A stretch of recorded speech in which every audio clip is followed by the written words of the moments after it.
Assalamualaikum warahmatullahi wabarakatuh. Saudara, rupa-rupanya sudah tidak bisa ditahan-tahan lagi ya. Akar rumput di NU atau Nahdliyin ya, para Nahdliyin sudah sangat mendesak untuk diadakannya MLB. Tujuannya tidak lain adalah untuk mengembalikan lagi PBNU yang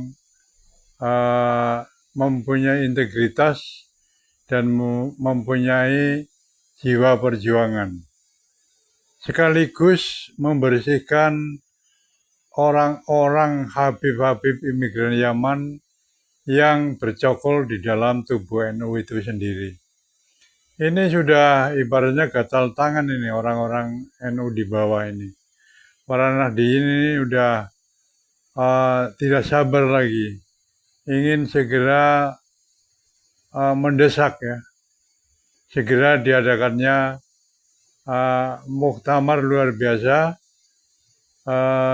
yang tidak lain tujuannya adalah mengganti ketum PBNU, mengganti Rois Am NU, dan juga membersihkan oknum-oknum Habib Balawi ex-imigran Yaman yang masih bercokol di dalam tubuh NU.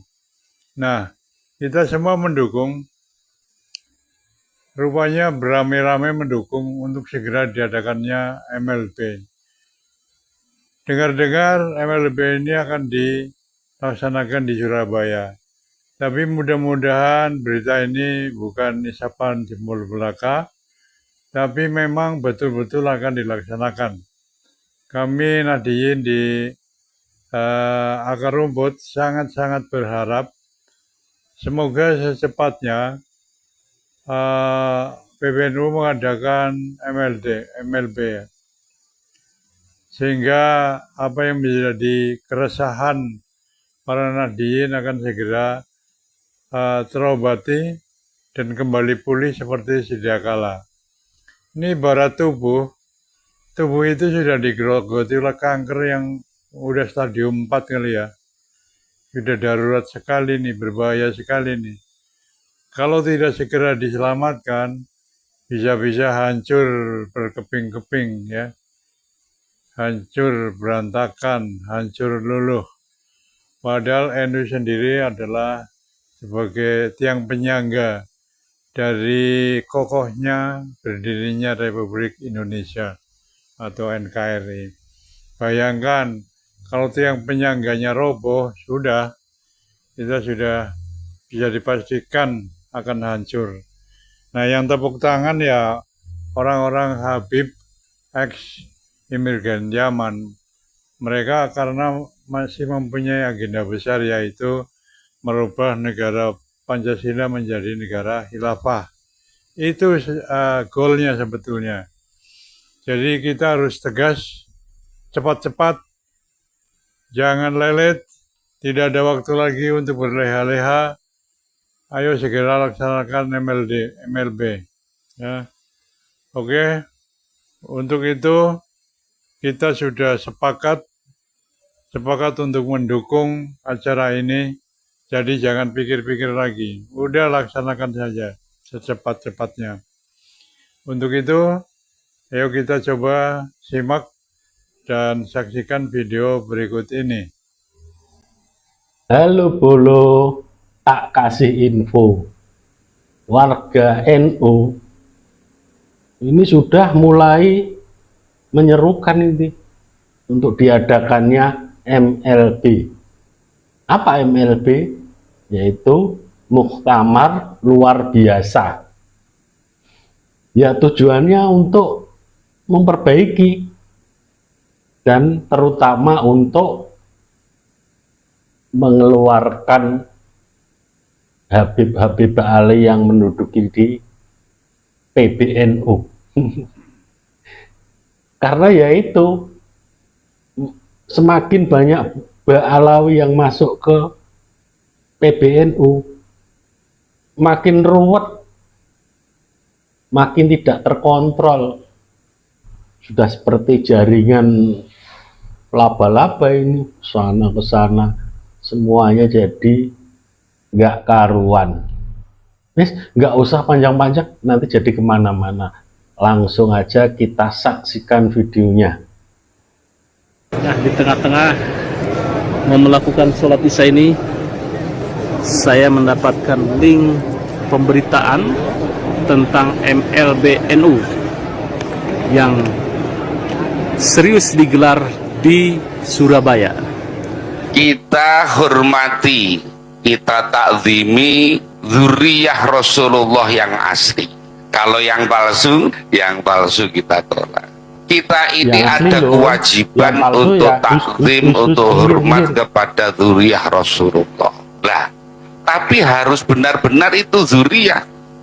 Kalau itu tidak benar-benar zuriyah, kan kita salah jadinya nanti. Kita hormati, kadang-kadang kita ini kalah dengan penampilan orang. Ada orang penampilan pakai gamis, pakai udeng-udeng, kita sangka itu alim. Ternyata kita sangka beliau adalah ahli ilmu. Lah kita ini sudah lama salah sangka ini. Sudah hampir 100 tahun kita ini salah sangka. Yang mestinya bukan zuriyah kita anggap sebagai zuriyah, kita cium tangannya, kita minum sisanya, ada yang nyium kakinya, Masya Allah ya. Terbalik-balik kita itu. Sekarang ini sejarah NU juga mulai dipalsukan, jitnya dimasukkan ke situ. Lah dulu di mana posisinya kok tiba-tiba masuk di sejarah? Kemudian sejarah Jatman, belum lagi Ibu, itu ada ribuan makam yang dipalsukan ya. Orang mati saja dibisniskan sekarang ini. Yang berjasa makam Rasulullah tidak dibongkar itu adalah orang-orang Indonesia, orang-orang Nusantara. Lah orang yang katanya paling berjasa sedunia dari Yaman itu, apa jasanya terhadap itu? Tidak ada. Justru orang dari Indonesia. Laulah ulama dari Indonesia, dari Nusantara, kira-kira makam Rasulullah itu akan dibongkar. Masya Allah. Jadi berjasa besar Indonesia ini, ulama-ulama Nusantara. Lah kok sekarang malah disuruh cium kakinya mau, suruh minum sisa-sisa makanannya mau, aneh sekarang ini ya. Dibilangin kalau habaib itu nggak ada gunanya di Indonesia tuh nggak percaya. Percaya kalau percaya wes. Orang Tionghoa itu memberikan manfaat banyak, nggak percaya. Nih gue kasih tahu berdasarkan data Badan Koordinasi Penanaman Modal, itu untuk tahun 2023. Jadi di situ disebut 10 besar investor ke Indonesia. Di situ adalah yang nomor 1 tuh orang Singapura, kemudian orang Cina sendiri, kemudian orang Hong Kong, kemudian Cina, Malaysia, dan sebagainya. Jumlahnya itu 50% dari seluruh penanaman modal ke Indonesia. Jadi Amerika, Jepang itu di bawahnya. Dan duit pada tahun 2023 yang diinvestasikan para Tionghoa itu sejumlah 277 triliun, hampir 300 triliun. Itu 2023. Jadi kalau 10 tahun, misalkan tahun 2022, tahun 2021 dan sebagainya, ya tinggal mengalihkan aja, kalau kali 10 berarti 2.770 triliun rupiah. Besar duit dari orang Tionghoa yang diinvestasikan di Indonesia. Ya kalau pasti ngomongnya orang Cina, orang Tionghoa korupsi berapa, cuman berapa triliun, dan itu pun karena ngemplang pajak korupsinya gitu loh. Bukan dibawa kabur gimana, ngemplang pajak. Sama seperti kaum habaib ngemplang pajak gitu loh. Habaib itu kan ngemplang pajak, setiap pendawiran hasil proses dawir, proses pemerasan kepada mukibin gitu ya, itu pemerasan, itu amplopnya dia nggak pernah bayar, jadi artinya korupsi juga. Korupsi tiap hari. Terus itu Said Agil Munawar itu menteri zamannya SBY, korupsi pembelian Al-Quran atau apa itu, bukan ding, tapi korupsi hampir 700 miliar, hampir 1 triliun. Jadi nggak ada manfaatnya habaib-habaib itu selain bikin rusuh, membodohi umat, nggak ada.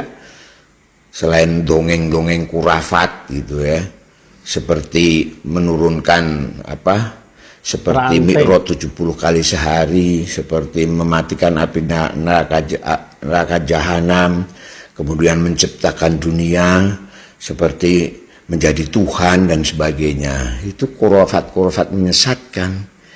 MUI diem aja, nggak pernah komentar tentang kurafat seperti itu gitu.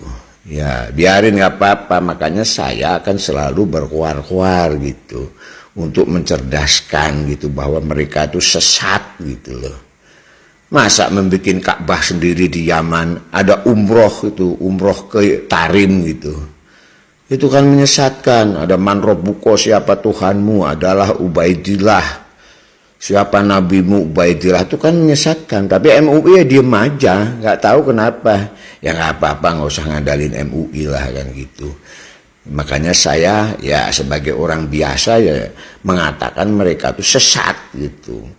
Saya harus mencegah program-program pembodohan dari mereka, harus menyelamatkan para pribumi jangan sampai diperas, dindawiri gitu.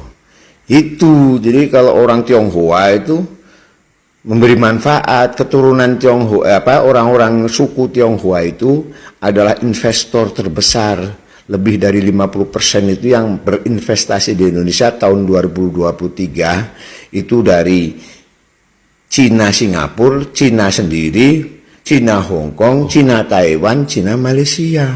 Sejumlah 277 triliun. Kalau 10 tahun berarti 2.770 triliun. Duit yang mereka tanamkan untuk membuat pabrik, membuat perkebunan, membuat pertambangan, resort dan lain-lain begitu. Jadi mereka membawa duit, nggak kayak Yaman. Mereka kesini itu nggak ada, Yaman kaya tuh nggak ada. Mereka justru mencari duit di Indonesia. Begitu saudara. Bagus, Bapak masih bertanya tentang kuburan palsu. Ya karena Bapak ini ahli jarah ya, sudah suka jarah terus. Menurut saya begini Pak, jadi ziarahi saja makam-makam atau makbaroh yang sudah biasa. Para wali songo, para ulama, yang lain-lain sudah biasa. Jangan, kalau yang baru-baru yang kita masih ragu nggak usah lah. Sebab barangkali itu ya kuburan palsu yang diciptakan oleh orang-orang dari Yaman itu yang sekarang sedang marak itu ya. Jadi lewat saja dulu kepada yang baru gitu. Yang lama-lama itu sudah biasa lah gitu. Sebab gini ya, memang orang Yaman itu biasa gitu membuat duplikat itu, yang palsu-palsu itu. Dulu juga kan Abroha itu mau menghancurkan Ka'bah karena di Ka'bah itu banyak pengunjung dan ya menghasilkan, membuat ekonomi gitu, mendatangkan keuangan. Makanya Ka'bah akan digempur, kemudian akan dibangun duplikatnya di Yaman situ. Tapi kemudian Allah yang Maha Kuasa melindungi Ka'bah itu. Jadi kalau sekarang orang-orang Yaman membuat yang palsu itu ya memang hobinya mereka seperti itu, dan kembalinya kan ke kotak amal. Jadi akhirnya ya uang juga. Oleh karena itu ya menurut saya ziarahi saja makam-makam yang sudah biasa, ya sudah jelas itu makbaroh para wali dan para ulama yang kita kenal.